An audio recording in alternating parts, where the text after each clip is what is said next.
Hey guys, welcome back. So what we're looking at today is lesson 4, comparing proportional relationships. So let's go ahead and jump right in. So summer jobs. Elena and Jada each make money by helping out their neighbors. Elena babysits. Her earnings are given by the equation y equals 8.40 or 8 and 4/10 x, where x represents how many hours she works and y represents how much money she earns. Jada earns $7 per hour mowing her neighbor's lawns. Who makes more money after working 12 hours? How much more do they make? Explain how you know.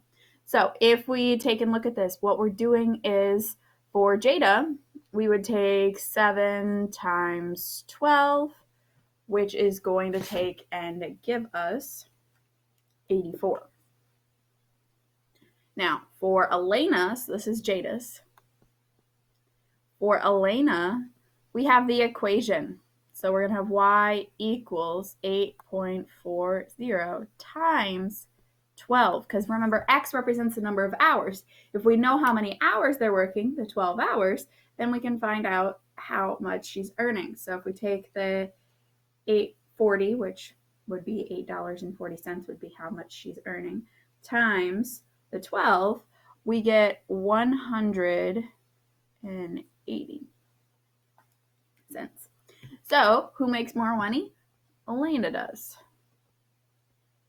How much more? Well, if we take our 180 and subtract 84, we're going to find that she makes $16.20 more.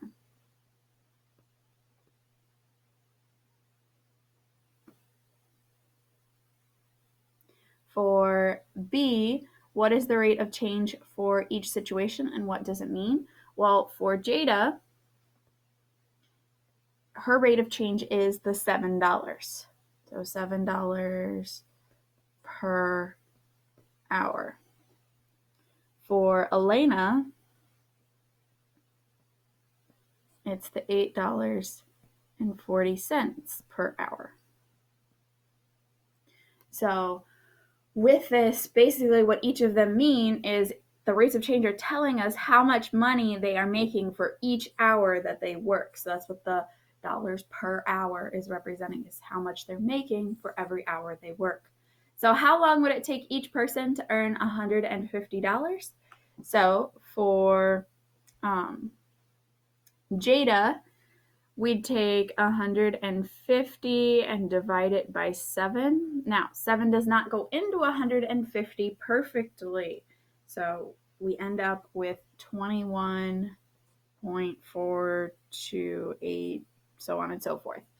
So with what the situation looks like, we don't know if she gets paid for half hours or not, since obviously she's almost to that half hour, so we don't know for sure if she gets paid for that.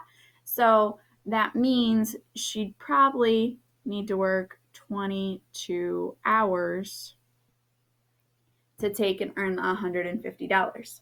Now for Elena, we're going to take 150 equals 8.40x. So this time, instead of replacing the x in the equation, we're replacing the y, because now we know how much she earned and we need to find the dollar, or we need to find the hours. So we're going to divide both sides by $8.40. So we take 150, we divide it by 840, and we get 17.857. So once again, about 18 hours, rounding that up, since we don't know if she gets paid for half-hour increments for sure.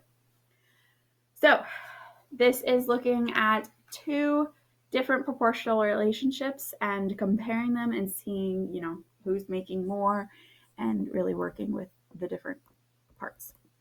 So Han and Claire have summer jobs stuffing envelopes for 2 different companies. Han earns $15 for every 300 envelopes he finishes. Claire's earnings are listed here. Number of envelopes, 400. Money made, $40. Number of envelopes, 900.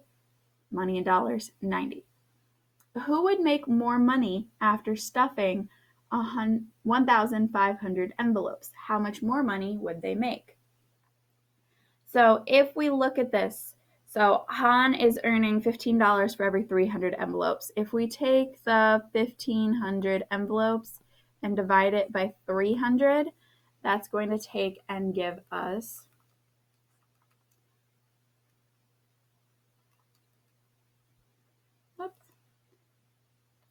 1,500 divided by 300 is going to give us 5. So we need to multiply his 15 by 5, which is going to be $75. So he would make $75 doing this. Now, if we look here, what is our rate of change? If we take 400 and divide it by 40, we get 10. If we take 900 and divide it by 90, we get 10. So our rate of change is 10.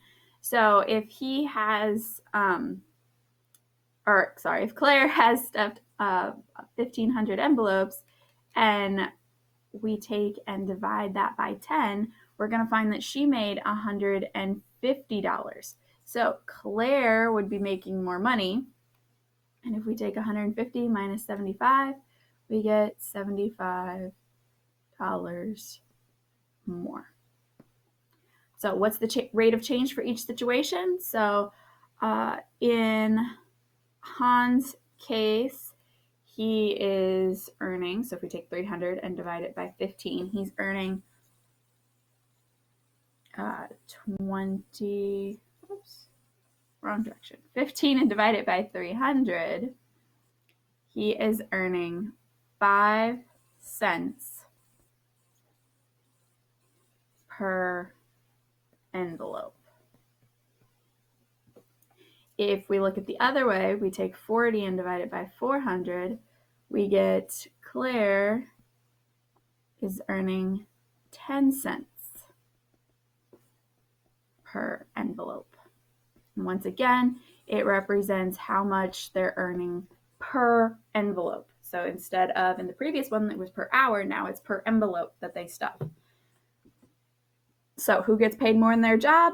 Claire does, because she's making 10 cents, whereas Han is only making 5. All right, Tyler plans to start a lemonade stand and is trying to figure out different recipes for lemonade. He wants to make sure the recipe doesn't use too much lemonade mix, lemon juice and sugar, but still tastes good. Recipe 1 is given by the equation y equals 4x, where x represents the cups of lemonade mix and y represents the cups of water. Recipe 2 is shown here. If Tyler had 16 cups of lemonade mix, how many cups of water would he need for each recipe? So for the first recipe, it tells us y represents water. So that's what we're trying to find. So we're going to take y equals 4 times 16. So y equals 64. So he'd need 64 cups of water for 16 cups of lemonade. Now for lemonade mix, the second recipe, here we've got this relationship of 10 cups of lemonade mix to 50 cups of water, 13 to 65, 21 to 105. So we want to take 50 and divide it by 10, we get 5.